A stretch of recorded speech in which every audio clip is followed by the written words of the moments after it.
everyone, it's Barbara C. Phillips, founder of Nurse Practitioner Business Owner, and I'm here with another video business question of the week. And in this one is, how do I name my business? So this is actually something that comes up quite frequent. And one of the things that I teach is to really pay attention to this because there's a lot of things to consider. And so let's talk about those things. So first of all, consider your location.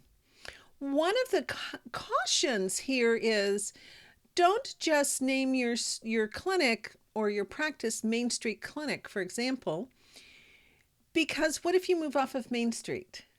So you want to kind of keep that in mind as far as where you're going to be located. Maybe you wanted something a little more global, so perhaps you want to say the San Francisco Clinic or the Seattle Clinic or something like that, so that it is more global. You know, you'll likely stay in Seattle, but you might move off of Wallingford onto another street. So you want to make sure that you will be able to do that and not get people too confused in having to change your name.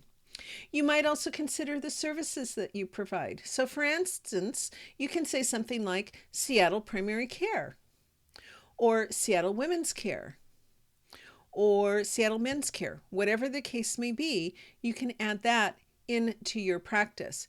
You want to make sure that your name is easy to read and easy to spell, because if people can't read it, they might say something. If they can't even say it, they may give the wrong information to somebody else. They may not be able to read it, and perhaps they're trying to write it down, but it isn't easy to spell. So for example, if you said healthcare for women, is that FOR or is that number 4? So you want to make sure that it's, again, easy to read, easy to spell, easy to understand, and that people are not going to get confused by it.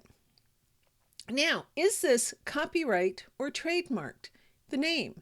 So it doesn't have to be that it's federally trademarked, for instance, but I know in the state of Washington, for instance, you could trademark your business name within the state. So you want to do a check on that to make sure that you can use that name.